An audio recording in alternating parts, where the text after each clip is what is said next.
一番赶路之后，楚风等人顺利来到了诸葛家所在的世界。这个世界不仅诸葛家一个势力，而此处的势力基本都是以修炼结界之术为主的界灵师势力。可以说，这里算是9魂天河界灵师的圣土。但无庸置疑，在这个世界上最强的势力只有一个，那便是诸葛家。实际上，诸葛家也是这个世界的统治者。楚风等人来到诸葛家领地之外，发现诸葛家的领地比预想中小了很多，就是一座普通的城池，只是这城池却有着一众无形的结界。楚风能够感受到那结界的强横，想必那便是诸葛家先辈留下的半神之下无人能破的守护结界了。阴刃大师来到门下，直接亮出了自己的身份。诸葛家的人倒也是给在阴刃大师面子，不仅开启了守护结界，更是派出当家长老亲自迎接，可以说是给足了阴刃大师和笑笑公主面子。而进入城池的那一刻，楚风也是发现这城池从外面看面积很小，可实际上这里面也有洞天。这城池真实的面积恐怕是外面所见的几千倍之多，这便是结界之术的厉害之处了。但能将空间变化用于现实世界，却更显结界之术的功力。楚风等一行人被安排在了一个恢宏的大殿之内休息，将他们引入此处后，当家长老便离开了。这偌大的宫殿内，除了服侍的婢女之外，倒是只剩下楚风几人。念天长老，你可知这诸葛家最强者是何修为？圣光白眉出于谨慎，此话也是暗中传音，但不仅仅是念天道人可以听到，楚风、圣光不语也同样可以听到。诸葛家最强者便是诸葛家家主，他的修为在八品5尊，结界之术是在龙变八重。其实在诸葛家，龙变八重的界灵师不止诸葛家家主一位，但八品5尊境的强者只有他一位。念天道人回复道，他的话也同样是多人传音，楚风和圣光白眉以及圣光不语都是能够听到。若是这样，那就好办了，老夫既然已经进来，他们就没有反悔的余地。圣光白眉此话之意，若是对方敢玩手段，他会用武力让对方臣服。白眉大人，你对诸葛家的守护阵法并不了解，那守护阵法不仅仅只是一道结界屏障，还能赋予诸葛家强大的力量。守护阵法若是开启，诸葛家家主可获得9品5尊的力量，所以在这里切记不可动武。念天道人说道，竟有这样厉害的阵法。圣光白眉脸色变得难堪起来，刚刚打好的如意算盘这么快就落空，他心中自然不太好受。嘎吱，就在此时，店门忽然打开，数道身影走了进来，不仅刚才接待的当家长老在，还有其他多位长老，而为首那位乃是一位朴素长袍但却衣着整洁的白发老者。虽说苍老的脸上布满了皱纹，可却是慈眉善目，看着十分和善。他便是诸葛家的家主。今天是什么大喜日子？不仅阴刃大师与笑笑公主大驾光临，就连念天大师也是来到我诸葛家。我诸葛家真是蓬荜生辉啊！诸葛家家主进来后便十分热情地打起招呼。原来他不仅认识阴刃大师，还认得念天道人。诸葛家主，给你介绍一下，这2位乃是圣光天河的大人，圣光不语大人与圣光白眉大人。阴刃大师介绍道，虽关系特殊，可来时路上也有交谈。他对圣光不语与圣光白眉也是有了一些初步了解。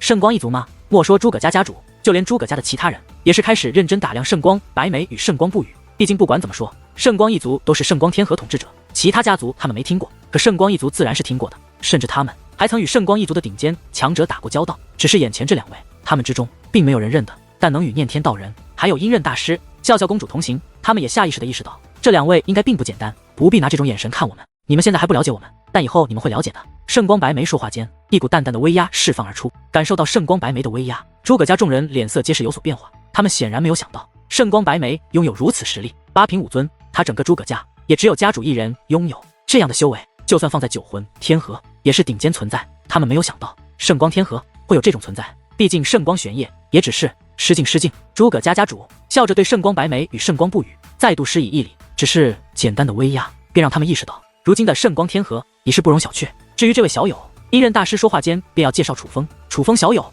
谁不认得就不必介绍了。诸葛家家主笑着看向楚风，楚风小友在黑煞老魔那里可谓是一战成名啊。楚风小友可知黑煞老魔对你恨之入骨，如今正在四处寻你。诸葛家家主对楚风问道。能够猜到，楚风笑了笑，他在黑煞老魔那里做了那样的事，黑煞老魔怎么会轻易放过他？哈哈，楚风小友果然是有胆识之人，得罪了黑煞老魔竟也能如此镇定。不过今日一看，楚风小友的确也是有着不惧那黑煞老魔的底气。诸葛家家主说话间看了一眼楚风左右的圣光不语与圣光白眉，言外之意，楚风的底气必然便是来自这2位。楚风小友，老夫好奇一件事，并无不敬之意，只是好奇。诸葛家主说道。诸葛家主请问。楚风说道，老夫想知道公孙家可是你屠的？诸葛家家主问道。公孙家可是公孙云天所在的公孙家？楚风问道。正是。诸葛家家主说道。公孙家被屠了，这样看来现在他们都认为是我做的。楚风也是有些意外，他在此之前可并不知道公孙家被屠之事，毕竟他身在圣光天河、9魂天河的消息，一般来说他是不会知道的。看楚风小友的反应，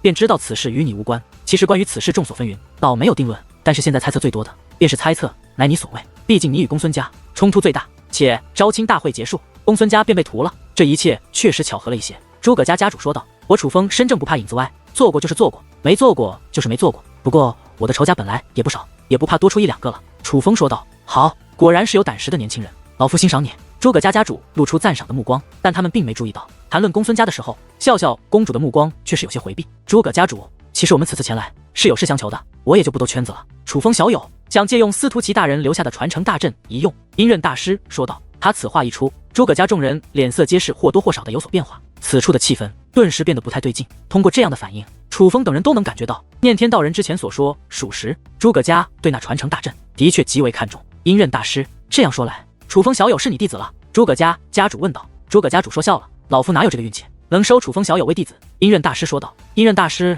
你这样就不对了，你这样做不就违了先前的约定？不是说好只有你的弟子可以进入传承大阵吗？诸葛家家主说道。诸葛家主，你记错了，我们约定的乃是老夫可以带任意小辈，并没有说非是老夫弟子。阴刃大师说道。不，老夫记性向来极好，不会记错，必然是阴刃大师你记错了。诸葛家家主说道。忽然殿内的茶桌与座椅瞬间变成了粉碎，圣光白眉再度将他的威压释放而出。你们这是明摆着想赖账？圣光白眉凝声问道。闷声炸响，宫殿墙壁都是剧烈一颤。诸葛家家主也是释放出了一道威压，同样8品5尊的威压，2道威压并没有真的伤人，可却暗中较劲起来。这位大人，此乃我与阴刃大师的约定，与你圣光一族并无关系，还请这位大人自重。我诸葛家虽不愿得罪人，可却也并非软柿子。若是这位大人想以武力欺压我诸葛家，那可能是找错人了。诸葛家家主的脸上依旧挂着笑意，可那威压却是越发凌厉。此时大家都知道，这诸葛家家主只是看着和善，实际上却是一只猛虎。诸葛家主，是不是我成为阴刃大师弟子就能进入传承大阵？楚风问道。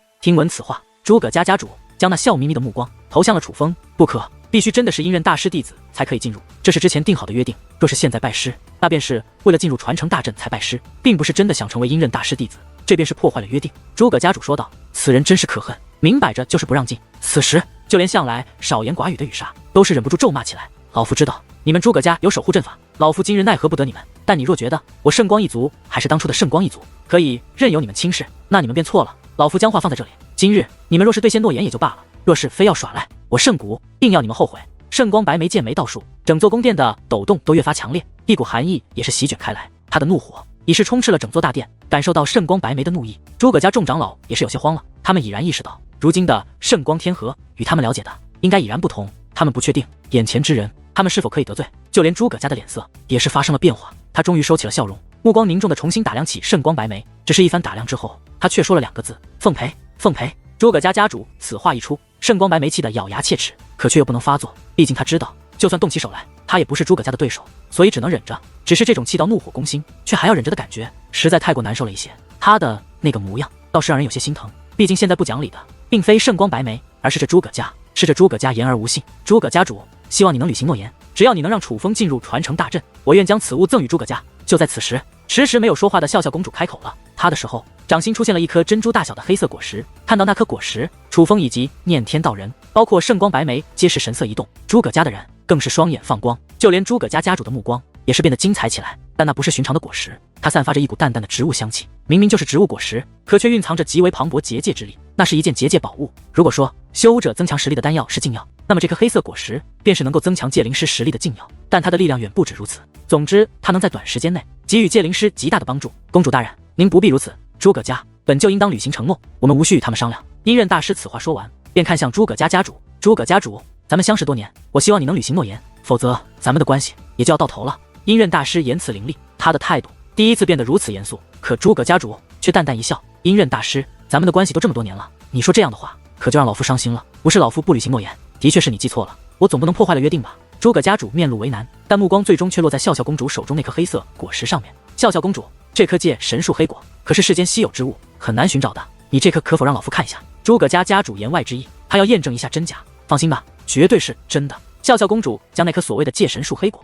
丢向了诸葛家家主，诸葛家家主握在手中，结界之力涌入其内，很快一张老脸之上露出了满意的笑容。笑笑公主果然神通广大，竟能得到此物。诸葛家家主叹道：“我听闻诸葛家高价寻求此物，但始终未能寻得，我用它来换楚风进入传承大阵的机会，不过分吧？”笑笑公主问道。笑笑公主，我诸葛家的确高价收过这界神树黑果，若是笑笑公主愿意将它送给我，我倒是能给楚风小友提供一个机会，让他与我诸葛家的小辈进行一场1对1的结界之术比拼。若是楚风小友赢了，就让楚风小友进入传承大阵；若是他输了，那这颗界神树黑果老夫可是不会退的。所以公主大人，你考虑一下。诸葛家家主说道。诸葛家主，你若是如此做事，可就实在太过分了一些。明明是你言而无信在先，公主大人不与你计较，还以如此贵重之物赠予你，你竟然还提出这种条件，你是真不将我们放在眼中啊！阴刃大师目露怒意，阴刃大师，那一次的确是您了，但你记错了约定。这样，下一次若是带你弟子来，老夫会让你的弟子进入传承大阵的。但是楚风小友不是你弟子，所以与你的赌约自然不作数。今日楚风小友若想进去，我看在笑笑公主和这棵借神树黑果的面子上，可以给他提供一次机会，就是我刚刚说的，让他以结界之术与我诸葛家小辈进行比拼。若他赢了，说明他有资格进入传承大阵，老夫可以让他进去。你看，老夫说了，是小辈之间的1对1比拼，这是绝对的公平，并没有不合理之处。若是这样还是不愿意，那还算了。公主大人，你这棵借神树黑果，老夫的确很想得到，但是规矩不能破，您收好吧。诸葛家家主有些无奈地对笑笑公主说道。楚风，笑笑公主没有回应，而是看向楚风，要如何比拼？你派谁来与我比拼？楚风问道。看来楚风小友有兴趣，那公主大人呢？诸葛家家主看向笑笑公主，你先将人叫过来，然后说清楚比拼规则再说。笑笑公主说道。好，男人啊，去将飞鸾叫过来。诸葛家家主高喝一声，便立刻有人离去。只是此时笑笑公主的脸色可却变得不太好看。诸葛飞鸾，当今诸葛家最强小辈，他的实力，笑笑公主早就有所耳闻。若是其他人，笑笑公主对楚风还都很有自信，可是这诸葛飞鸾，她心中也是没了底。楚风，若是诸葛飞鸾，你一定要小心。诸葛飞鸾的结界之术境界一直与公孙云天相差不多，但实际上他们二人曾私下交手多次，每一次都是诸葛飞鸾完胜。诸葛飞鸾不仅仅是诸葛家的最强小辈，还是我九魂天河当今最强的界灵师小辈，他的实力非常之强。所以我想问，你能应对何等境界的诸葛飞鸾？笑笑公主暗中对楚风说道。我的结界之术在龙变4重，若是比拼战力，我倒是可以勉强达到龙变5重，但结界之术战力与结界之术本身有差别，我本就吃亏。我若以龙变4重的境界对抗龙变5重，已是我的极限。若是这诸葛飞鸾结界之术达到龙变6重，我无论如何都是无法胜过他的。楚风说道。我明白了，只要诸葛家的规定不过分，诸葛飞鸾的结界之术又在龙变5重，那我就答应他的要求。笑笑公主说道。她之所以询问楚风，就是商量是否要答应诸葛家的要求。多谢。楚风以暗中传音对笑笑公主说道。笑笑公主的确将仙喵喵的灵魂收入体内，但那不是她愿意的事情，并且现在笑笑公主帮楚风也是在不遗余力，一码归一码的说。笑笑公主现在的行为的确让楚风很是感激。其实楚风很不喜欢这诸葛家家主，楚风阅人无数，岂会看不出就是这诸葛家家主故意不履行承诺的。可是他没有办法，诸葛家有守护结界，并且似乎并不是很惧怕九魂圣族，这样的对手实在难缠。若是给予楚风时间，楚风有把握日后将他们击败，可偏偏楚风想尽快救出仙喵喵，就算明知对方不在理，却也只能吃了这个亏。很快，那离开的长老回来了，而跟着他一起回来的还有一名英俊的青年男子，不用介绍，楚风也能猜到，他便是诸葛飞鸾。诸葛飞鸾倒也是一个有礼之人，他进入此处便开始一一施礼，不仅仅对阴刃大师和笑笑公主，就连圣光白眉、念天道人以及楚风，他也是恭敬的施礼。他施礼的态度非常真诚，不像是做样子，而是本身就很重视礼节，所以他留给楚风的印象倒是不错。楚风一眼就看出诸葛飞鸾与公孙云天是完全不同的两种人，于是在诸葛飞鸾对自己行礼的同时，楚风也是恭敬的回以一礼。飞鸾，来告诉大家你现在的结界之术在何境界？诸葛家家主对其说道。楚风兄，在下如今乃是龙纹级圣袍界灵师，龙变之感已悟的第5重，不知楚风兄结界之术在何境界？诸葛飞鸾问道。实不相瞒，我的结界之术境界不如飞鸾兄，我的结界之术是在龙变4重，但我的身上掌握着一些手段，勉强可以获得堪比龙变5重的结界战力。楚风说道。龙变4重堪比龙变5重，这是什么鬼话？楚风此话一出，众人没有惊讶，反而目露狐疑之色。楚风小友，你这就有些不厚道了，龙变5重就龙变5重，何必非说自己是龙变4重呢？难道说结界之术方面你也拥有逆天战力？倘若真是如此，那楚风小友还真是天才中的天才，因为这种事情可是闻所未闻啊。此人话语之中尽是讽刺之词，话落之后更是一阵大笑，并且与他一起哄笑的还有诸葛家的很多人。他们虽然口中说楚风是天才，但显然并不是太看得起楚风。但楚风没有理会他们，而是看向诸葛家家主。不知诸葛家家主想我与飞鸾兄如何切磋？楚风问道。界灵师最当重视的便当是对结界之力的掌控，对结界阵法的掌控。今日你们比拼就只是结界之术的对决，不可用至宝，不可借助外力，也不可召唤界灵，就是单纯的运用结界之力来比拼。诸葛家家主说道。界灵师之所以叫界灵师，乃是因为界灵才是界灵师最强助力，界灵师的比拼不可以召唤界灵，这也叫公平。我早就听闻诸葛飞鸾主修结界阵法，对界灵并不上心，依我看你这规则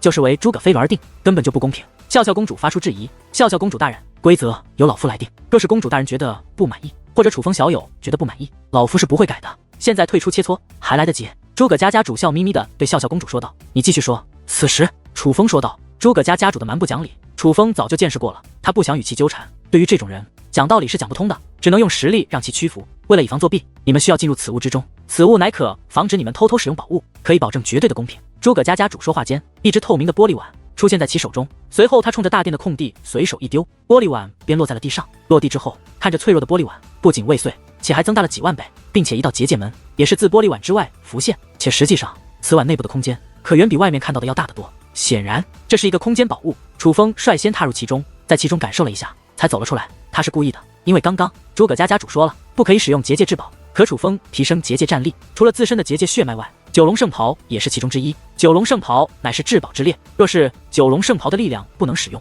楚风也就没必要与诸葛飞鸾交手了。他绝对不是对手。但庆幸的是，楚风进入其中，发现九龙圣袍的力量可以使用，而他从中走出，诸葛家众人脸上也没有丝毫异样，说明他们也都没有察觉到楚风身上有结界至宝这件事。怎么样，楚风小友，你愿意接受这样的切磋吗？诸葛家主对楚风问道。可以，楚风说道。虽然楚风应下了，可诸葛家主却并没有立刻宣布切磋开始，而是看向了笑笑公主。公主大人，你的意思呢？楚风的意思就是我的意思。笑笑公主说道。公主大人，刚刚说的可能不够清楚，老夫再重复一遍。若是楚风输了，诸葛家主话还没说完，笑笑公主便开口了。无论胜负如何，那颗借神树黑果都归你了。但若是楚风赢了，你诸葛家需要履行诺言，让楚风进入传承大阵。你若再敢食言，就不是你与银刃大师的事，而是你诸葛家与我九魂圣族的事。笑笑公主说后面这句的时候，那双美眸之中也并发出了一抹冰冷。放心放心，我诸葛家向来言而有信。诸葛家主嘿嘿一笑，随后对诸葛飞鸾使了一个颜色。楚风兄，请。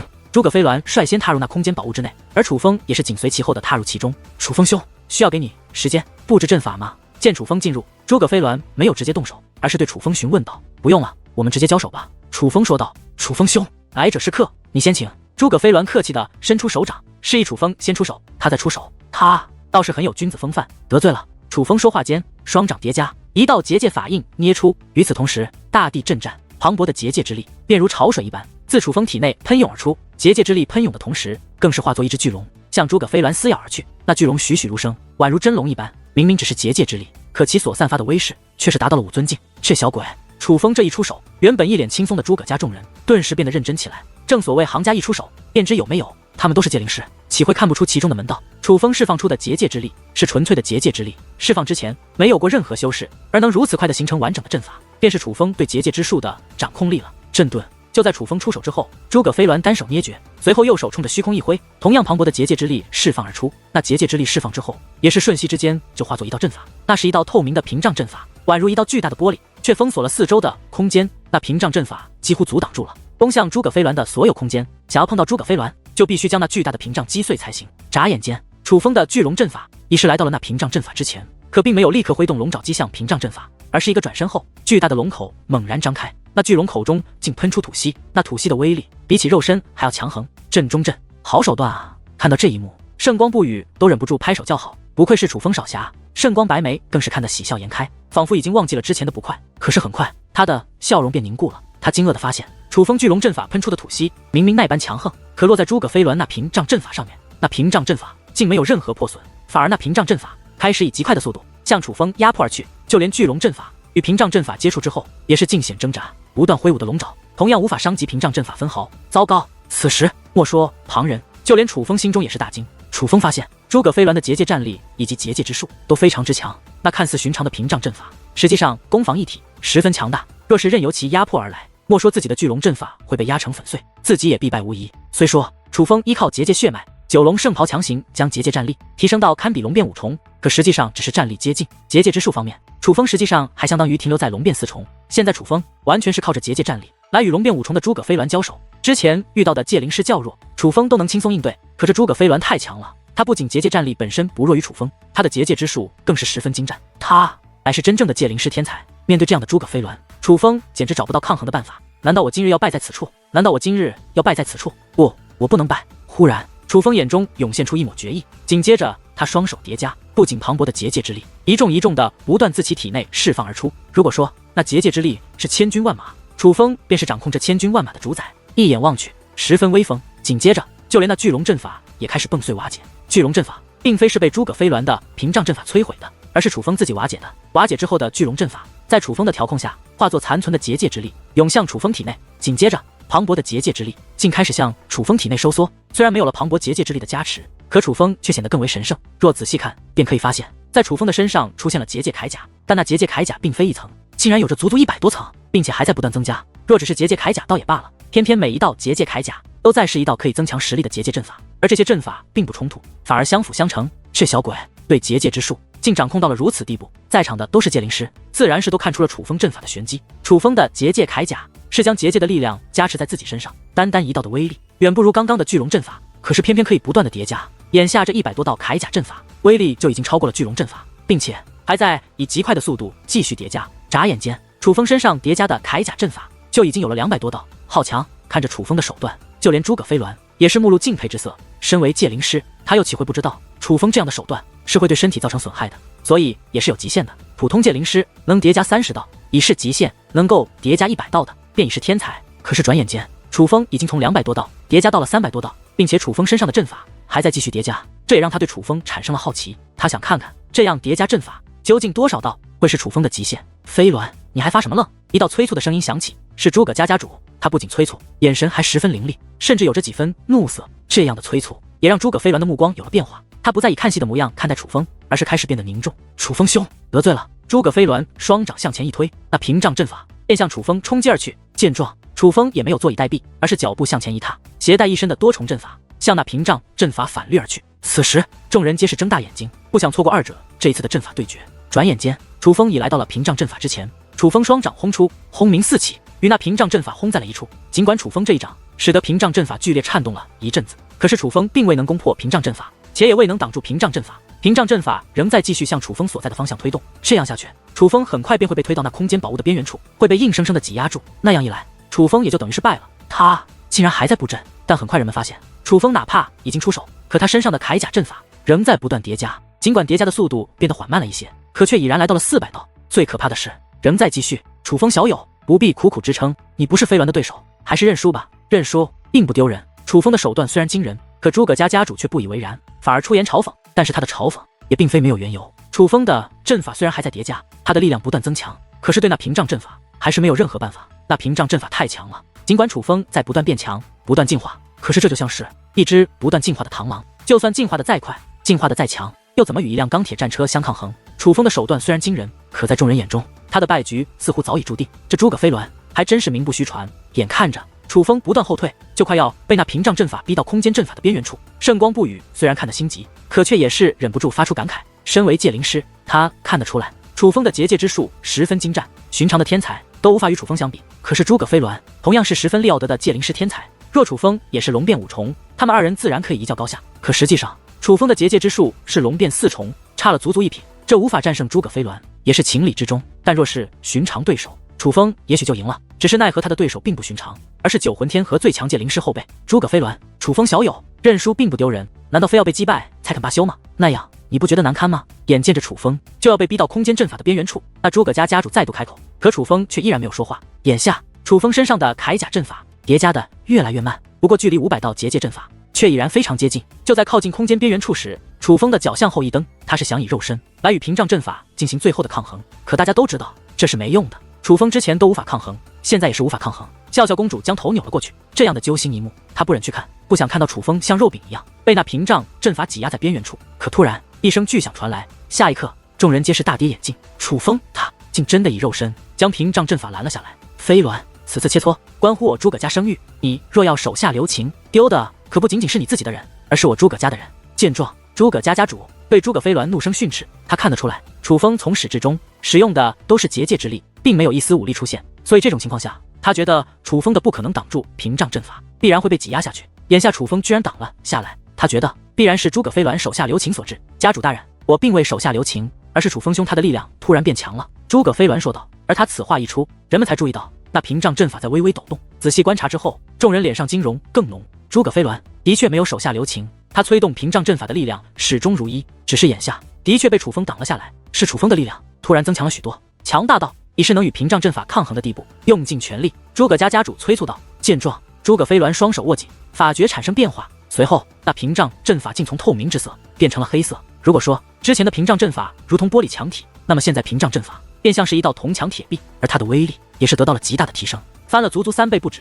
好强！原来诸葛飞鸾真的没有使尽全力，一个小辈竟能在如此短的时间内布置出如此阵法，看到那屏障阵法如此变化，圣光不语眼中的敬佩之色更浓。他还从未见过一个后辈能将结界阵法施展到如此程度。突然，轰鸣炸响，那变化后的屏障阵法已是向楚风发动了冲击。可是令人惊愕的一幕发生了，哪怕那屏障阵法威力提升了3倍有余，可却仍然无法撼动楚风。什么情况？这一刻，莫说其他人，就连诸葛家家主以及诸葛飞鸾都是目露不解之色。他们都很清楚，这一次诸葛飞鸾没有在手下留情，可如此强横的屏障阵法又怎么可能被楚风挡得下来？就在众人不解之际，楚风嘴角掀起一抹冷笑，紧接着楚风身上光芒大盛，如同明日降临一般，哪怕隔着那空间宝物，也是刺得众人难以直视，唯有使用特殊手段才能看得清楚。那是，而仔细一看，诸葛家众人的表情变得十分难看。楚风身上叠加的阵法不仅达到了500道，并且正在相互交融。500道铠甲阵法正在化作一道铠甲阵法，这道铠甲阵法比之先前的500道威力提升了足足10倍不止。当铠甲阵法发生变化之际，楚风的姿势也是发生了变化。只见楚风左手依旧以手掌支撑，可是右手却是有掌化拳，随后大喝一声：“给我破！”此话炸响之际，楚风右拳已是猛然轰出，这一拳落下，那钢铁一般的屏障阵法以楚风拳头为中心，一道巨大的网状裂痕浮现。障眼法，这是障眼法。楚风小友从一开始布置的就不是叠加阵法，而是一道极为强悍的结界阵法，只是他故意以叠加阵法的方式来迷惑众人，但这样一来却是大大的增加了布阵难度。楚风小友对结界阵法的掌控还要在诸葛飞鸾之上，圣光不语十分激动。原本坐在座椅上的他，此时都已是站了起来，甚至他那苍老的身躯都是微微颤抖，并非恐惧，并非害怕，而是因为兴奋。这是他从未有过的兴奋，毕竟眼前这位天才可是出自他圣光天河。不仅是他，圣光白眉与念天道人眼中同样满是兴奋与自豪。而就在此时，楚风又是一拳轰出，这一刻，那满是裂痕的屏障阵法再也无法阻挡，被楚风一拳轰成粉碎。紧接着，楚风的身影如流星一般直奔诸葛飞鸾而去。转眼间，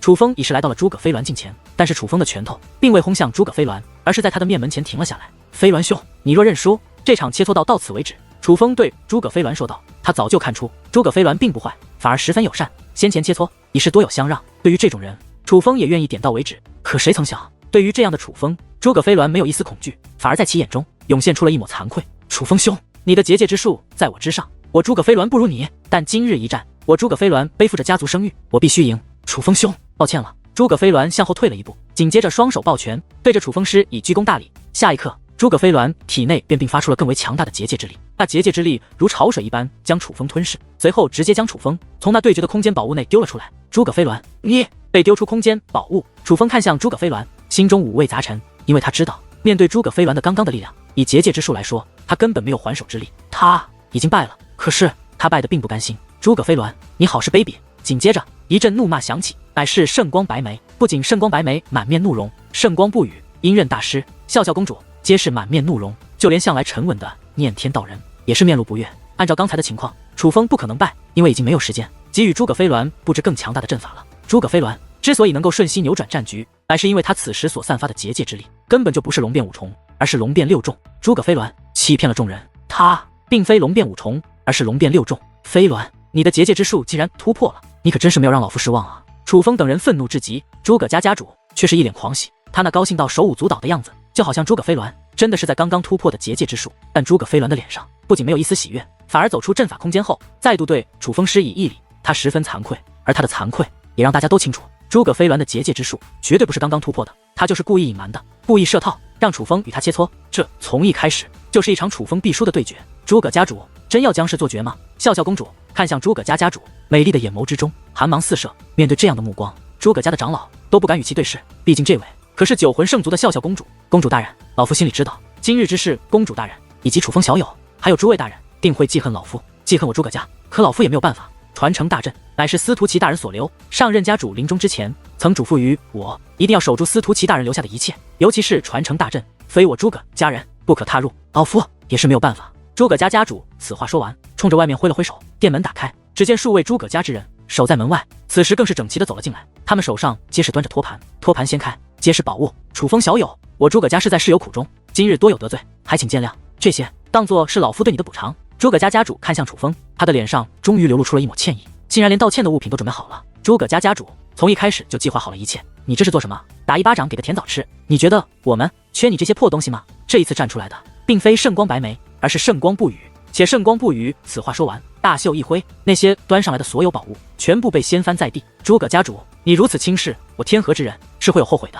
圣光不语这句话是咬牙切齿说出来的。诸葛家主，你我的交情到此为止，既然你做事如此不计后果，那也就别怪我了。阴刃大师也是开口了，公主大人，楚风小友，白眉大人，我们走。阴刃大师此话说完，便向外行去。至于楚风等人，虽然心中有气，可却也知道留在此处吵闹没有任何用处，吵闹解决不了问题。虽然不爽，可碍于诸葛家的守护阵法，他们也只能带着一肚子闷气离开了此处。家主大人，真要如此吗？这可不像是你平日里所教我的。诸葛飞鸾丢下这句话，也不待诸葛家家主说话，便负气离开。看得出来，隐藏修为并非诸葛飞鸾本意。今日胜之不武，他也是心中有气。家主大人，那楚风果然是天才，圣光一族的好像也不太好惹。笑笑公主和阴刃大师更不用说了，我们今日得罪的可都不是寻常之辈啊。诸葛飞鸾走后，诸葛家众位长老也是上前说道，他们的脸上也终于露出了担忧之色。老夫又岂会不知，我今日之举树敌多少？可你们刚刚看到了，那楚风的结界之术如此利奥的，他的结界之术天赋完全在飞鸾之上。若真的让他进入传承大阵，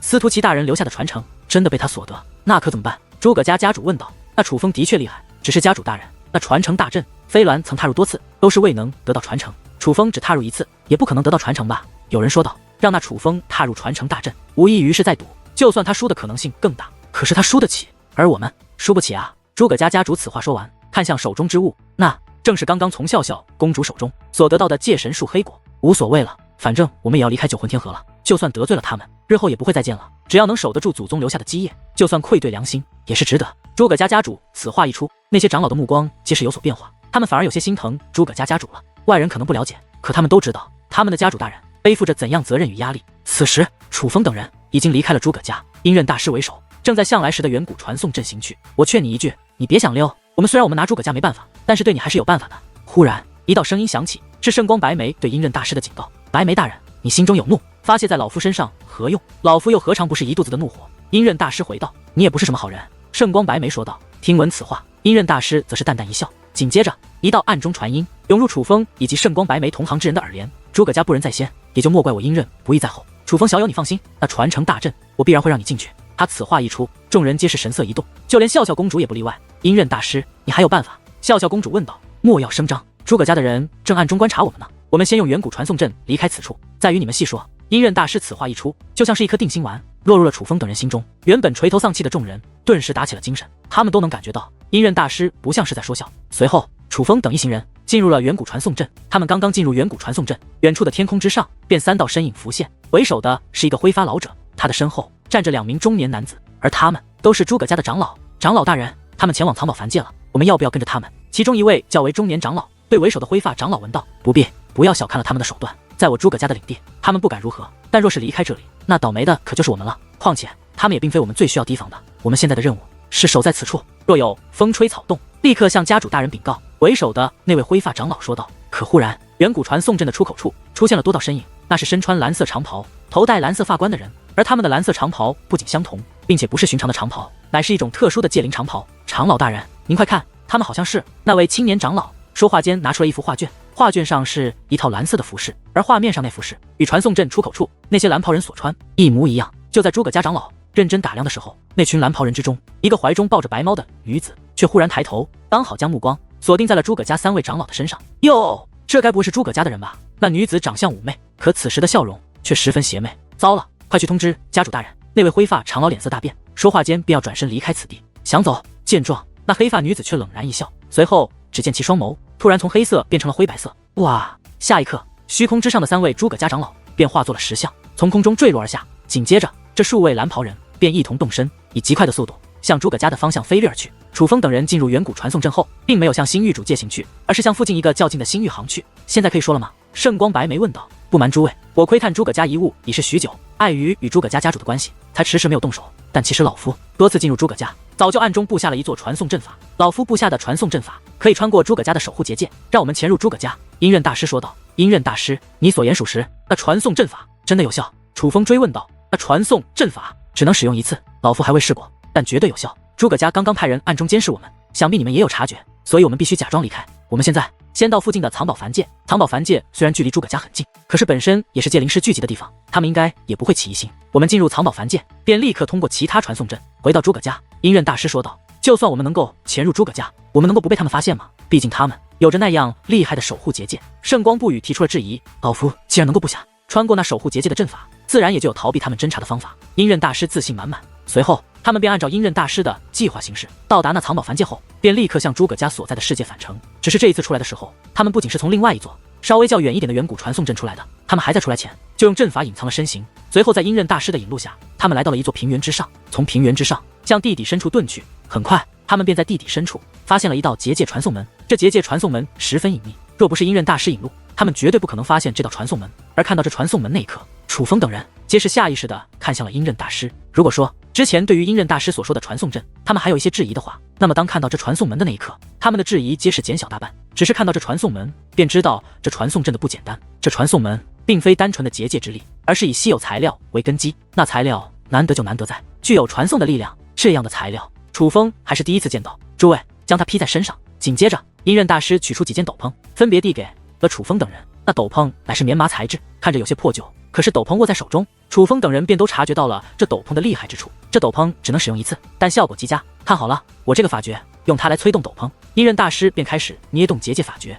法诀很慢，可随着他一句阵起，他便消失在了原地，根本察觉不到任何气息，消失的彻彻底底。你可别逃！就在此时，圣光白眉氏放出了威压，封锁了这片天地。他是害怕阴刃大师借机逃脱，可紧接着却传来了阴刃大师的笑声：“白眉大人莫慌，这斗篷有相同之处，按照老夫刚才的法诀捏动，你便可以找到老夫。”阴刃大师此话说完，楚风等人便赶忙照做。阵起之后，他们皆是能够感受到自己被强大的隐藏之力覆盖。可是偏偏刚刚已经彻底消失的阴刃大师却浮现在了他们面前。只是眼下他的形态有些虚幻，并非完整的模样。不仅仅是他，楚风所见到的圣光不语、圣光白眉、念天道人以及笑笑公主都成了这个样子。这必然就是那斗篷的特殊作用。此时，阴刃大师手中拿出了一把结界钥匙，那结界钥匙同样十分独特，但是这结界钥匙却需要融合一番才行。前辈，那颗远古界魂石，你有观察吗？可以特别之处？楚风在此期间以暗中传音对念天道人询问道。观察过了，作用与这阴刃大师所说相近，除此之外，并未发现其他特殊之处。楚风，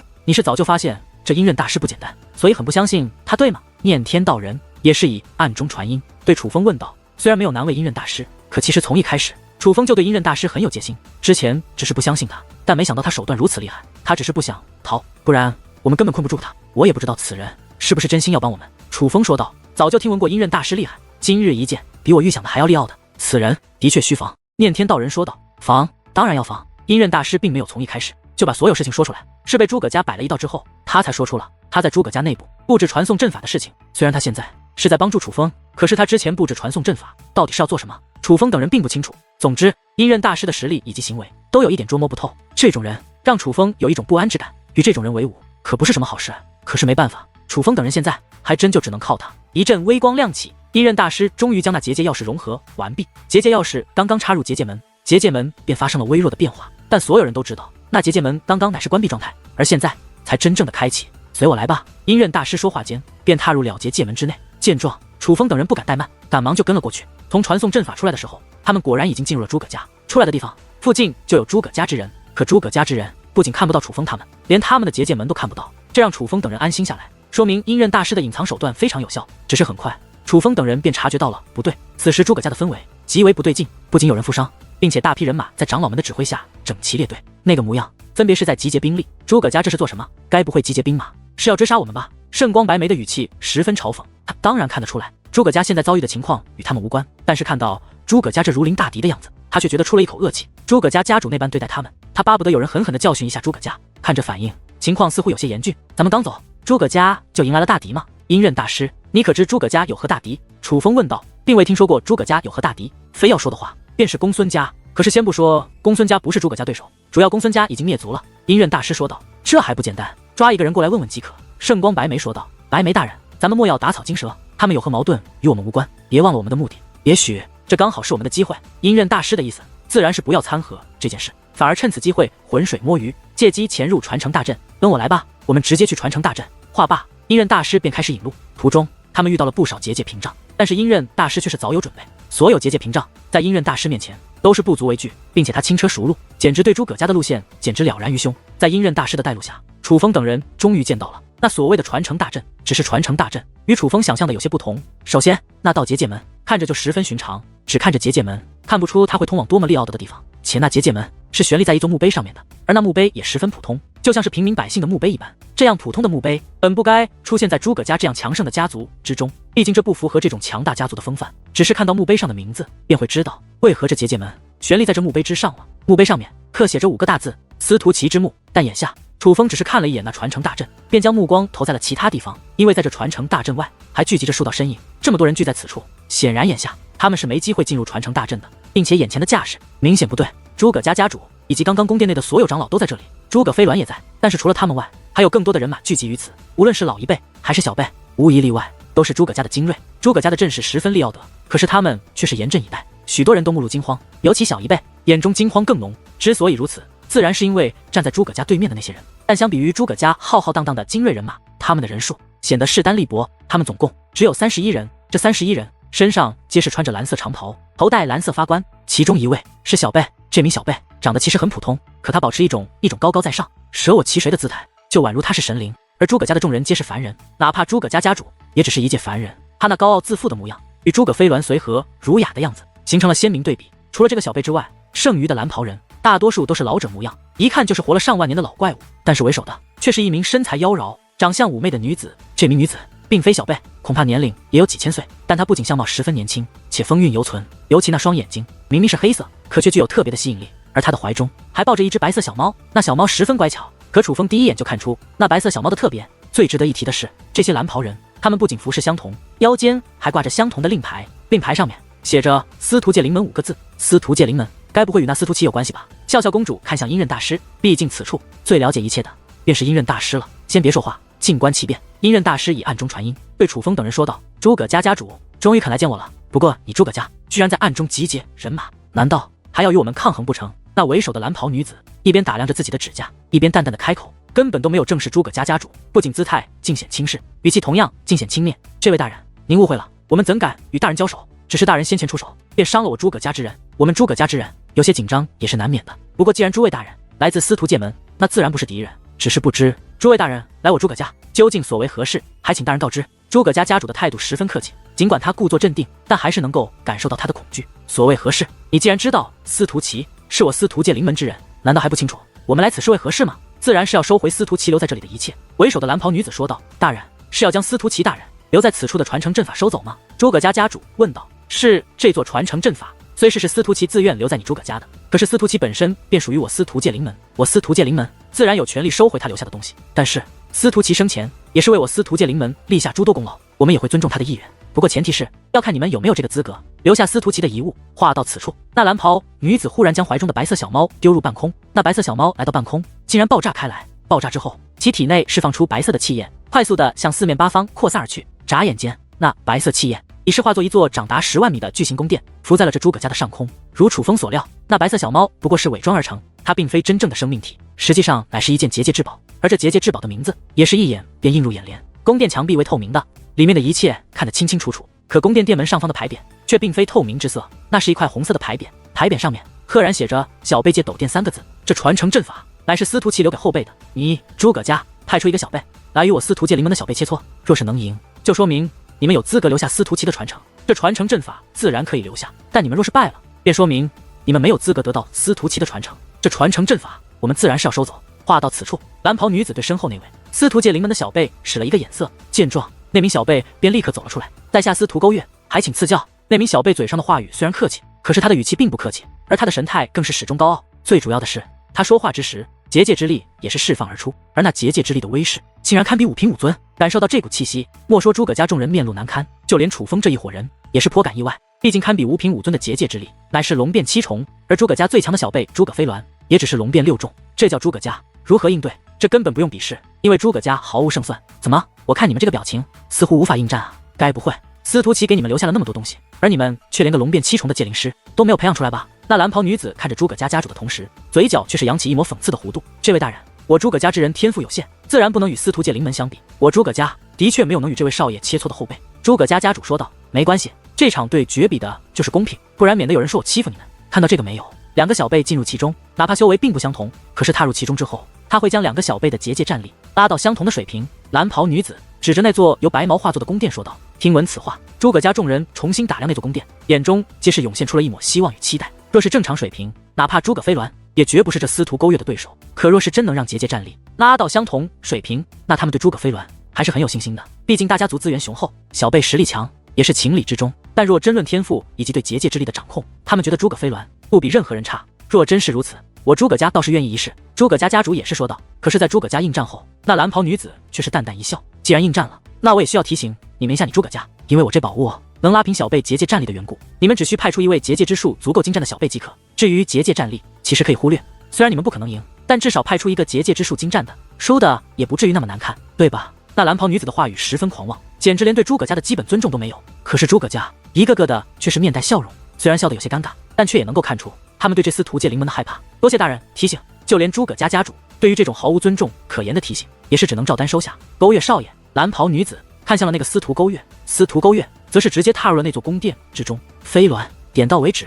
诸葛家家主也是看向了诸葛飞鸾，虽然嘴上说的是点到为止，可是暗中传音的却是要全力以赴。当然，他的暗中传音别人是听不到的，大家只听到了他的那句点到为止。诸葛家的人自然知道这只是客套话，可是这句话落入司徒界灵门众人的耳中，却是变了味道。点到为止，就凭你吗？来，上来与我一战，与我对拼结界阵法。若是一击不能击溃于你，就算我司徒勾月输。那已在宫殿中的司徒勾月指着诸葛飞鸾说道。一击，他此话一出，立刻引起了诸葛家众人的不满，就连圣光不语等人也是颇感诧异。这司徒界门的小辈够狂的，真当这个诸葛飞鸾是个软柿子吗？圣光白眉以暗中传音的方式说道。虽然他不喜欢诸葛飞鸾，但是他却也是承认诸葛飞鸾的实力的。就在此时，诸葛飞鸾也是飞入了那座宫殿之中。请问要如何比拼？诸葛飞鸾进去之后，对其客气的施以一礼。你我各部一做阵法，现在开始。半炷香之后结束，不管你半炷香之后是否有布置完成，我都会直接向你发动攻势，并且我是不会手下留情的。所以你若是怕了，可以直接认输。司徒勾月说道。好，就依你。诸葛飞鸾说道。那司徒勾月轻蔑一笑，随后他便立刻开始布阵，都没有宣布开始，而是直接开始布阵。见状，诸葛飞鸾也是不敢怠慢，赶忙开始布置阵法。二人布置阵法的时候，结界之力开始流转而出。他们二人的结界之力都是堪比三品武尊的结界之力，还真如那蓝袍女子所言，那宫殿内会让两个小辈的结界战力相同。至少那司徒勾月的结界战力已经被压制到了与诸葛飞鸾相同的水平。这司徒勾月果然有些手段，不容小觑。但诸葛飞鸾还是有胜算的。圣光不语一边观察一边分析，他只是通过二人布置结界之术的手法，就能判断出一些东西。在他看来，司徒勾月与诸葛飞鸾都是天才之列，而他们二人对结界之术的掌控水平应该也是相当的。半炷香的时间转眼即逝，时间刚到，那司徒勾月便立刻出手。他身前的阵法原本并不磅礴，可是他这一出手，那阵法便释放出了一条白色的巨龙阵法。同样是巨龙阵法，可是他的这道巨龙阵法可比先前楚风所施展的要精妙得多，同样也强大得多。到底是大家族出来的后辈，所掌握的结界之术也是非同一般。这巨龙在空中更是开始扩大，转眼间已从100米增大到了万米有余。相比于那司徒勾月，诸葛飞鸾并没有立刻出说，反而是等待了一些时间，直到那白色巨龙靠近之后，他才捏出了阵起的法印。结界阵法遁将。诸葛飞鸾大喝一声，其身前的阵法便立刻有了变化，结界之力如瀑布一般向着天际倒涌而去。一个高达8000米的巨人自其身前阵法站了起来。这巨人身穿银色铠甲，左手握着盾牌，右手握着长枪，一切都是如此真实，根本不像阵法所画，就像是一个巨人战士在守护着诸葛飞鸾。厉害，半炷香的时间竟能布置出如此阵法，这两位不愧是界灵师天才。圣光不语暗中发出感叹，身为界灵师，他非常乐意看到优秀的界灵师小辈交手。在他看来，界灵师小辈的交手比修武者小辈的交手更为赏心悦目，尤其是眼下诸葛飞鸾与这司徒勾月的实力旗鼓相当，那这场切磋也就更加的精彩。可忽然之间，一阵怒吼传来，那司徒勾月释放的白龙阵法身形一抖，竟化作了10只白色的巨龙。如果说一只白色巨龙阵是与诸葛飞鸾旗鼓相当，那么10只白色巨龙阵便是碾压之势。果不其然，这一交手就展现了绝对的压制。尽管那铠甲巨人在努力抵挡，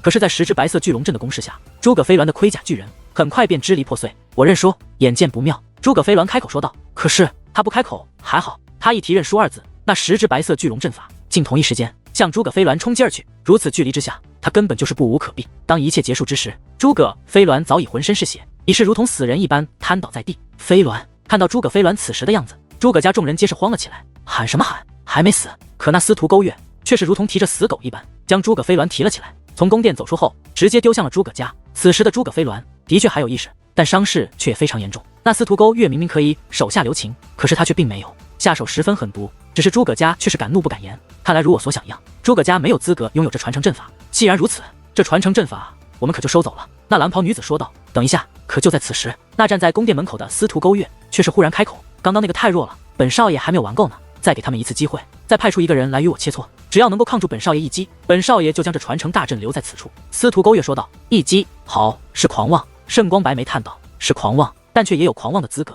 诸葛飞鸾都不是对手，恐怕……”圣光不语说话间，看向了身旁的楚风，他觉得哪怕楚风出场，也未必能够抗得下那司徒勾月的一击。司徒勾月太强了，诸葛飞鸾的结界之术在整个东域都是最顶级，可他的结界之术若与司徒勾月比，还是相差甚远。因为刚刚就连他都没有看穿司徒勾月的结界阵法，若不是司徒勾月施展而出，他根本就不知道司徒勾月的白龙阵法会如此强横。这让他知道司徒勾月是多么的深不可测。勾月少爷，飞鸾已是我诸葛家最强的后辈，他都不是你的对手，便无人事了。我们认输。诸葛家家主说道：“你诸葛家不行，就去找其他人，把你们东域最强的小辈界灵师叫过来。本少爷大老远的跑过来，总不能就这样不尽兴的回去。”司徒勾月说道：“勾月少爷，飞鸾便是九魂天河最强的小辈界灵师。”诸葛家另外一位长老说道：“什么？就这个货色，就是你整个东域最强的小辈界灵师？”听闻此话，那司徒勾月十分震惊。我的天啊，难怪大家都说东域乃是废物的聚集地，劝我不要来。本来我还不信，现在真是不信都不行了，失望，真是失望透顶。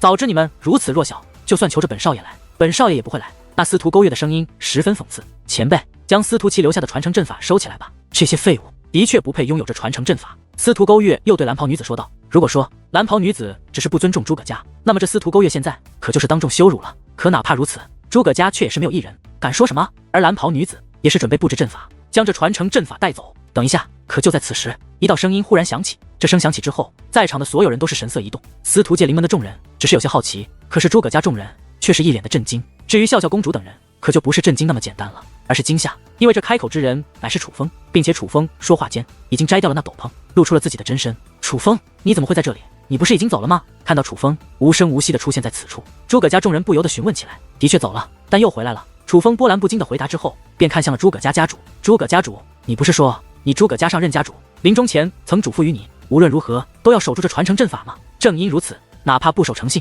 你也不允许让任何人踏入其中。怎么现在你态度又变了？你怎么这么容易就将他交出去了？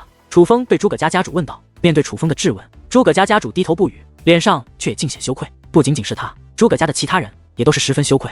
刚刚对待楚风等人，他们用尽狡诈手段，就是为了不让楚风进入传承大阵。可是现在他却这般轻易的就让了出去，确实有些说不过去。你是何人？司徒勾月对楚风问道。祖武天河。楚风说道。祖武天河，这么说来，你也是东域之人？司徒勾月问道。正是。楚风说道。你站出来是什么意思？难道你也想要挑战我吗？司徒勾月问道。正是。楚风说道。而听楚风这样一说，那司徒勾月顿时来了兴趣。他刚想说话，可那蓝袍女子却是率先开口了。勾月少爷，祖武天河早就落寞了，还远不如九魂天河，他不可能是你的对手，不用理会这种人。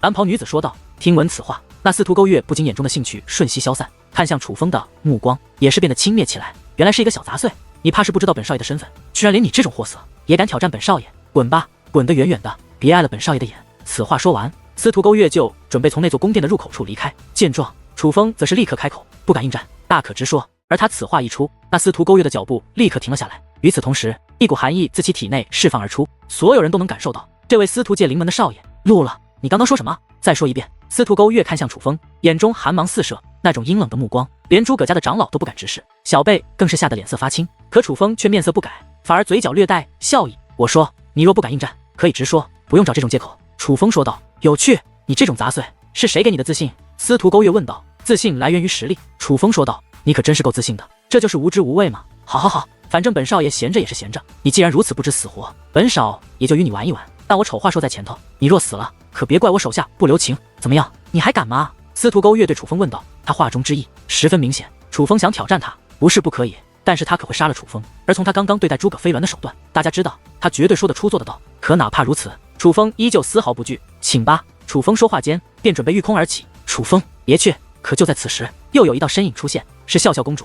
她摘掉了那隐藏身形的斗篷，且一把抓住了楚风。楚风，没有必要，我们可以想其他办法。笑笑公主对楚风劝道。她觉得楚风这个时候站出来，是不想司徒界里面的人将那传承阵法带走，毕竟想尽快救出笑笑公主，楚风就需要进入其中。可是这司徒界灵门的人可不好对付，哪怕楚风救笑笑公主心切，可却也不该将自己置身于危险之中。楚风算了，这司徒界灵门并不好惹，他们是冲着诸葛家来的，我们没必要掺和此事。楚风少侠，你不了解这司徒界灵门，我们还是不要惹他们为好。与此同时，念天道人、圣光白眉的暗中传音也是映入楚风耳帘，他们也都在劝楚风罢手。楚风兄，不要与他交手，不要。紧接着又有一道极为虚弱的声音响起，是诸葛飞鸾，他已是面目全非，就像是一团血肉，简直就像是一个将死之人。飞鸾兄，笑笑公主，他们刚刚说的话，你们没有听到吗？他们看不起的可不仅仅是诸葛家，而是我们整个东域。所以现在这已经不是诸葛家的事，也不是九魂天河的事，而是我东域的事。话罢，楚风便大袖一挥，甩开了笑笑公主的手，御空而起，直接飞向了那座宫殿之中。但楚风来到入口处，却停了下来，看向了那司徒勾月。司徒界临门的少爷，请吧，只要你敢进来，我就让你见识一下我东域的实力。话罢，楚风便踏入了那宫殿之中。